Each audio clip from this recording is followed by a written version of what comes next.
Warahmatullahi wabarakatuh. Waalaikumsalam warahmatullahi wabarakatuh. Selamat pagi. Alhamdulillah kita semua bisa bertemu kembali di pagi kali ini di suasana Ramadan. Ini habis anterin Puyu ya di kala sahur kepada Pena Mentari. Hai, sekalian aja bikin konten bareng. Gimana perasaannya order Puyu? Perasaannya ya senang sekali gitu ya. Dengan pelayanan yang profesional itu alhamdulillah kita mendapatkan ini secara instan gitu. Sekejap gitu kalau kita beli lewat WhatsApp, tinggal nge-WhatsApp, tinggal datang, jadi ada yang datang gitu ke rumah. Jadi nggak perlu ribet-ribet ke tempatnya. Bebas ongkos kirim juga. Bebas ongkos kirim, dibalas aja sama doa ya. Betul. Nah, pada kali ini kita akan bikin konten yang kedua terkait keresahan kelas 3 SMA ya, yang mau melanjutkan antara sudah sekolah itu mau kerja apa kuliah gitu. Apa nikah? Iya. Iya. Itu juga kalau laku. Kasian banget. Nah, ini untungnya kita ditemani oleh aktivis perempuan yang super duper aktif ya. Apaan aktivis? Udah kerja sambil jadi konten kreator juga, terus punya channel YouTube. Walaupun belum banyak subscribernya. Jadi jangan lupa subscribe ya. Terus yang terakhir ya beliau kuliah juga. Jadi semua digarap dengan sangat acak adus. Makasih. Enggak, dia produktif banget ya, sangat menjadi tuntunan gitu. Jadi gimana nih terkait gitu. Mm-mm. Terkait gimana? Ketika kelas 3 SMA, keresahan apa yang sudah terbayang? Mau sekolah, kuliah, apa bener emang pengen nikah gitu? Jadi waktu itu aku kan kelas 3 SMA, ya bingung lah, namanya kan kelas 3 SMA baru berumur 17 tahun ya. Dimana umur 17 tahun itu masa-masanya labil gitu. Pengen melakukan sesuatu, A, B, C, D semuanya dirangkul, semuanya dipegang, tapi planningnya kurang gitu. Akhirnya kelabilannya ada, dan musyawarah lah dengan guru-guru, dengan orang tua juga. Tapi mereka bilang, ya gimana kamunya gitu. Dan itu bikin bingung. Dan itu tuh bikin bingung sekali gitu.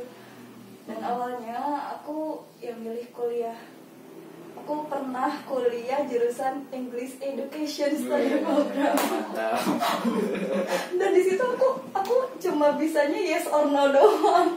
Dapat yes or no doang. Nah, dari situ rekomendasi mama saya sih, orang tua gitu. Bukan sepenuhnya ada dalam hati saya dalam pilihan itu gitu. Jadi saya jadi 2 semester doang deh. Iya, di English Education itu 2 semester doang. Nah, tiba-tiba aku ketemu dengan salah satu teman ya. Beliau adalah Kang Alvin. Kang Alvin. Teman hati. Enggak. Canda dia emang kayak gitu orangnya. Nah, Kang Alvin itu adalah seorang aktivis yang lebih saya kenal sampai saat ini juga. Doakannya mudah-mudahan diselamatkan. Amin. Nah, aku diajak sama beliau, udah gimana kalau misalkan kuliah nih di Bandung gitu kan. Aku tuh mikir-mikir gitu.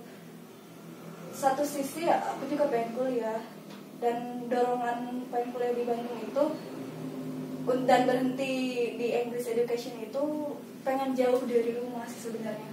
Pilihan pertama pengen jauh dari rumah. Kenapa? Karena aku mikir kalau misalkan kita diem di rumah terus gak akan maju-maju. Gak akan maju-maju gitu. Ya gak akan maju-maju itu maksudnya ya dimanja aja terus gitu. Jadi tiap di rumah itu emang dimanja? Enggak, bukan dimanja. Jadi ngerasa gak ada perkembangan, sama sekali. Ya udah. Jadi aku ke Bandung lah. Tapi kuliahnya masih online, tetap aja. Masih daring juga kan? Iya, masih daring juga, ya tetap aja sih. Ya akhirnya kerja juga, kerja sampingan lah, kayak ya apa tukang dagang ya. Iya. Aku mau wanita pedagang. Ya dagang apa namanya kayak customer service juga tentang konveksi. Dagang online juga. Jadi kalau misalkan itu kerudung misalkan. Oke, sambil itu endorse juga. Nah, tapi menarik ya Teh, kata Teteh kan bahwa di rumah itu bikin penat dan membosankan dan dimanja juga. Malah ada istilah bahwa rumah lah tempat peristirahatan terindah gitu. Tapi kok ini sampai ke betah. Ya kalau lama-lama teing di rumah mah bukan peristirahatan yang terindah. Menurut aku istilah peristirahatan yang terindah itu setelah kita mencapai sesuatu yang luar biasa di luar sana gitu loh. Ya, Contohnya misalkan kita keluar dari rumah itu dengan tujuan bekerja atau tujuan mondok ya, atau tujuan apalah yang mencari ilmu, kuliah misalkan. Jadi hasil pulang ke rumah itu dengan membawa suatu kebahagiaan. Makanya aku pernah nulis salah satu sajak Sunda, judulnya Jig Indit. Ya. Nah di situ itu aku banget karena di situ apa namanya isi puisinya, sok kamu teh pergi gitu, jangan sampai tong wani balik gitu, bahasanya tuh tong wani balik itu jangan sampai kamu berani pulang kalau belum membawa hasil. Jadi menurut aku istilah itu pulang dengan suatu kebiasaan. Jadi memang dari bait-bait puisi yang saya baca juga ya, yang buatan Teh Sani itu kayak yang mengusir diri sendiri untuk pulang gitu. Dan pulang itu membawa hasil. Iya, tapi aku membawa hasil terus. Aduh. Iya. Jadi di sini juga aku pernah ada pena mentari official, kan aku namanya sebenarnya Sani. Cuman lebih dikenal pena mentari karena waktu itu dari kelas 2 SMA Sani itu bikin nama pena. Karena aku suka nulis, tapi gak pernah diterbit-terbitin. Ya nulis apa aja pun, cerpenis atau novelis. Kalau novelis itu cuma pertama aja sih bikin novel, cuma dibakar langsung karena there is something lah. Udah gitu Something is someone. Nah, pena mentari itu berawal dari kelas 2 SMA yang asalnya aku iseng gitu kan bikin musikalisasi puisi dengan editor seadanya, pakai insert gitu kan ya. Di situ aku tulisan semua tulisan yang ada di pena mentari itu adalah sebuah cambukan untuk diri saya sendiri gitu. Sebuah picarekeun cek orang Sunda, picarekeun kangge nyalira gitu. Memarahi diri sendiri untuk berbuat lebih baik lagi. Adapun kalau bermanfaat untuk orang lain pun alhamdulillah. Namanya kan pena mentari. Jadi pena artinya sebuah kalam, sebuah tulisan, dan mentari itu adalah yang bermanfaat untuk orang banyak. Jadi mudah-mudahan apa yang aku tulis, apa yang aku serahkan gitu bisa bermanfaat untuk orang banyak. Amin. Begitu Kang. Jadi kalau supaya bermanfaat untuk orang banyak, subscribernya juga harus banyak ya. Tapi subscribernya kan nambah. Iya, mudah-mudahan cepat naik juga ya. Iya, Teteh akan yang nge-subscribe channel aku, mudah-mudahan sehat kan jadi batinnya, lancar rezekinya, segala cita-citanya terwujud nyata. Iya. Menarik. Maaf bisa. Yang paling fundamentalis itu ketika sekolah ya. Setelah kita memutuskan untuk bekerja, kuliah atau menikah, bahkan kalau saya pribadi ngerasa sekolah itu dapat apa sih gitu. Selama 12 tahun formalitas dong. Iya gitu, ketika ditanya sama orang tua sekolah dapat apa, ya bingung mau jawab apa gitu. Kalau ranking 1 mah gak bingung jawabnya apa. Iya, tapi kalau saya dapat ranking 1 sering malah jangan sampai sombong. Iya. Gitu. Jadi harus pakai ilmu padi kalau orang tua bilang. Kalau Kang Sarul sendiri itu gimana perasaannya waktu SMA? Memutuskan untuk gimana nih? Gitu. Mau kerja atau gimana? Pernah bingung juga kan pasti. Waktu SMA itu saya dendam dengan guru-guru SMA sampai SD. Bejakun ya. Serius, bukan dendam, gimana ya? Saya sendiri itu harus menyerap berbagai pelajaran, tapi guru dengan berbagai pelajarannya itu beda-beda, ganti-ganti, itu kan curang ya? Iya sih. Ya, dan ya saya pun ketika setelah selesai SMA ya kerja gitu, yang instan untuk bantuin orang tua. Dan setelah 5 bulan saya bekerja di pabrik Rabani, ya nggak ngerasa kok ada yang kurang gitu, ada yang kurang barokah atau apa. Ya memang di usia produktif bagusnya gitu, dari 18, 17 sampai 20 itu ya memang mencari ilmu, berkuliah gitu. Walaupun saya kuliah agak telat ya. Udah tua ya. Kuliah agak telat ya. 22 Tapi tahun. dengan pengerjaan yang baik tentunya ya. Ya insya Allah. Banyak demo ini, banyak balas juga. Ya itulah resiko aktivis dan akademis gitu. Iya. Ketika kita banyak di jalan ya wayahna gitu, pelajaran tertinggal gitu. Tapi kebanyakan yang akademis kurang terlalu update dengan perkembangan terkini terkait ekonomi, terkait politik yang ada di negeri ini. Malah dia fokus sama tugas-tugas yang ada di kampus gitu. Ini kalau mau nugas aja ya udah di SMA gitu, nggak usah update. Kan yang namanya mahasiswa itu kan maha itu Lebih dari siswa ya. iya, maha itu di bawah maha berata dan maha kuasa. Ya kita harus universal, harus komprehensif dalam menghadapi berbagai problematika di negeri gitu. Jangan sampai ya kuliah pulang ya udah jadi kupu-kupu. Monotonnya. Iya, jadi tips gitu untuk teman-teman nih yang sekarang kelas 2, kelas 3 SMA gitu, bagaimana ya? Jadi tipsnya gimana tuh Kang? Tips memilih gitu Iya, ya. tips memilih. Ya hidup itu kan bukan pilihan sebenarnya. Kenapa bukan pilihan? Banyak yang bilang istilah hidup itu pilihan. Iya kan, Dan yang ngejalanin kita. Kalau misalkan kan ini ada yang baik, ada yang buruk, kita kan yang memilihnya, iya, menjalankannya kita. Kenapa bisa menyebut hidup itu tidak pilihan? dan itu menjadi mindset kebingungan sebenarnya. Kalau kita menyebutkan hidup itu pilihan, ya kita senantiasa pilihan. Jadi mindset kita bingung memilih gitu. Ya Tapi tentunya pasti orang-orang akan memilih. Oh ya udah, hidup ini ada pilihan, berarti aku harus menjalani dengan yang baik gitu. nggak diganti slogannya. Gimana? Hidup itu harus dipilih dengan hati. Iya benar.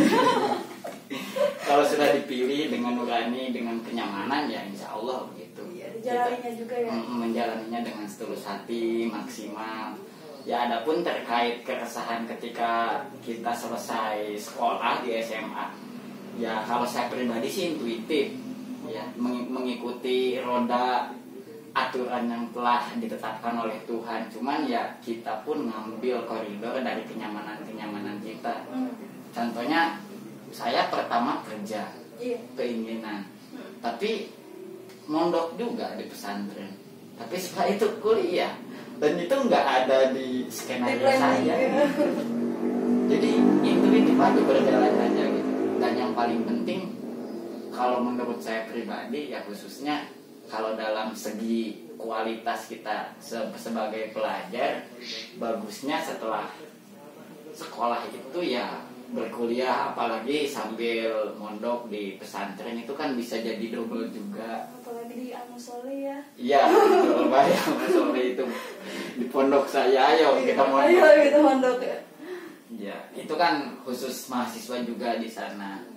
Nah itu, jadi ya kerja itu emang dapat uang, cuman instan menurut saya.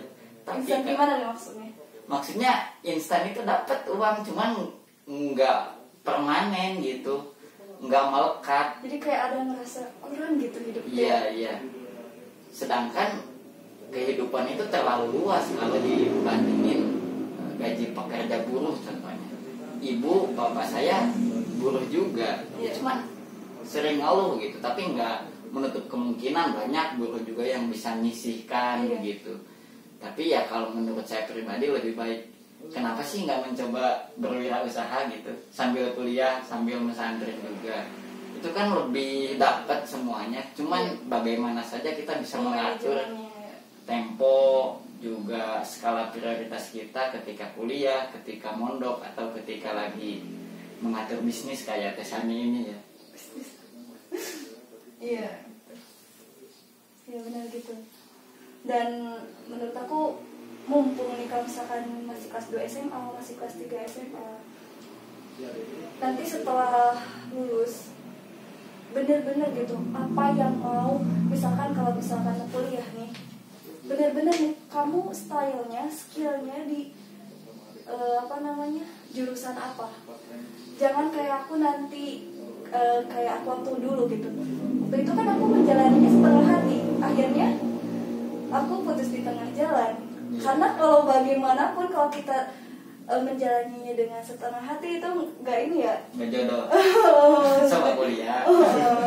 Maksudnya ya nggak enak aja gitu. Terus jadi terparuh gitu cek bahasa Sunda nama. Akhirnya aku menjalani dengan yang itu. Dan juga jangan harus terus berkarya. Nih skill kamu apa nih? Oh skill aku menyanyi. So asah terus si skill menyanyi itu teh. Mau ada yang dengerin, mau nggak ada yang dengerin, never mind gitu. Yang penting kita mengasah, yang penting kita terus mengembangkan bakat kita. Misalkan Kang ini ya, Kang Sarul, skillnya banyak banget. Salah satunya nyungkun banget. Salah satunya Kang Sarul, skillnya. Salah satunya tidur. Skill tidur. Ya. Jadi tidurnya bisa nge-jumping, bisa nge-salto. Enggak gitu. Ya, jadi pokoknya kembangin skill. Mau ada yang dengar, mau nggak ada yang dengar. Emang aku waktu dulu viewers di IG berapa? Cuma 5, cuma 6. Alhamdulillah sekarang ada yang ngebagiin tuh 6.000 sampai 6.000 ya. sampai 3.000, maksudnya ngebagiin si video itu.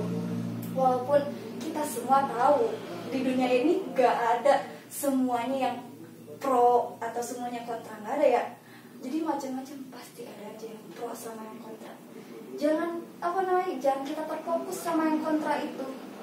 Ya kita mikirnya oh ini banyak yang mendukung, ya udah kita jalani, jangan fokus sama yang kontra itu. Karena kalau misalkan kita terlalu fokus sama yang kontra itu ya kita bakal down, akhirnya berhenti berkarya. Betul.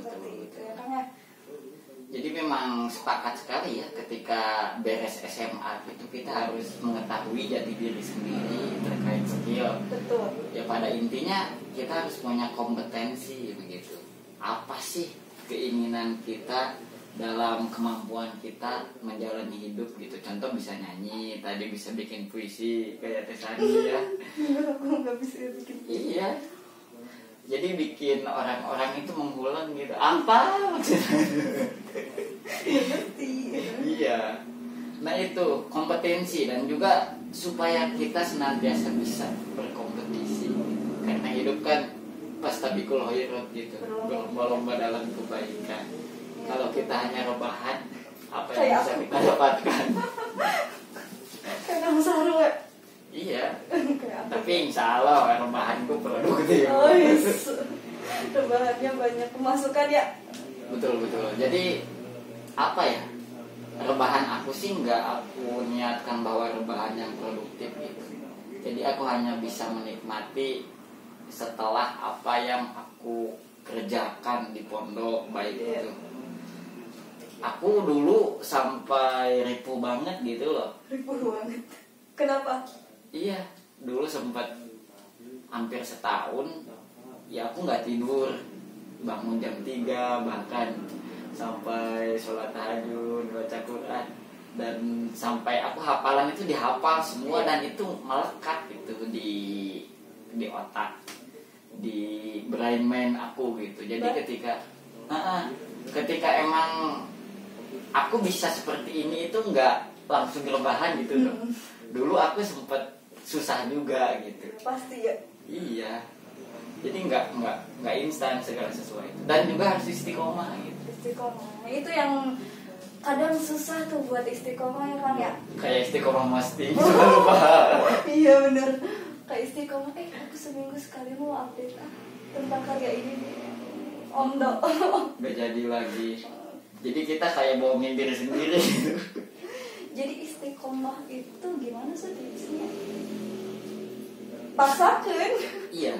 Kalau dalam doanya ada itu doanya. Allahumma paksakan akhiryakan. Iya. Jadi tipsnya kita itu ibarat nazar ya, janji pada diri sendiri. Kalau bisa ya kita bikin perjanjian konstituen dengan diri sendiri, ditulis tanda tangan sendiri.